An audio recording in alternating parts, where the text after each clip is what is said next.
سلام علیکم برادرها.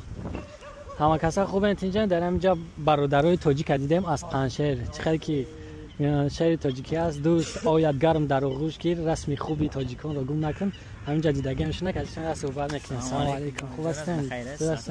سلام علیکم. خوب هستین؟ عید شما مبارک. چی کار دارین؟ چی کار برد در این لندن؟ کار براتون خوب است؟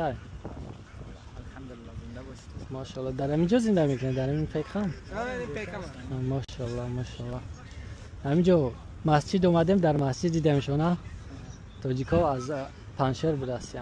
برای مردم تاجیک چی گفتن این؟ مردم تاجیک با افتخار اولا عید شهید فطر صمیم قلب برای همه تاجیکان، برای همه مسلمانان تبریک میگوییم. خداوند روزه و نمازشان را قبول داشته باشند. دیگه خداوند عزت نصیبشان بکنه. دیگه بسیار مردم خوب هستند، خصوصا مردم تاجیکستان بسیار مردم دوست. دیگه خواهد یک قومیم دیگه، ولی لهجه های ما فرق میکنه. دیگه خداوند با عزت داشته باشیشان، روزه و نمازشان قبول باشه. دیگه گفتنی خاصی نداره. ماشاءالله ماشاءالله.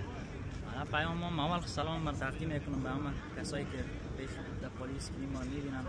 ان شاء الله که یک عید خوش کنن با فامیل خود، در پاری فامیل خود و روزه و نمازشان قبول باشه در درگاه حق. و دیگه پیام ماشاءالله ماشاءالله ماشاءالله. خداوند عید شما را مبارک باشه. خداوند در روزه و نمازهایی که خوندیم در این ماه شریف رمضان و درگاهش قبول بگردونه. برای شما هم برادر جانا عید سعید فطر مبارک باشه. یک بار دیگر زنده و سلامت باشه.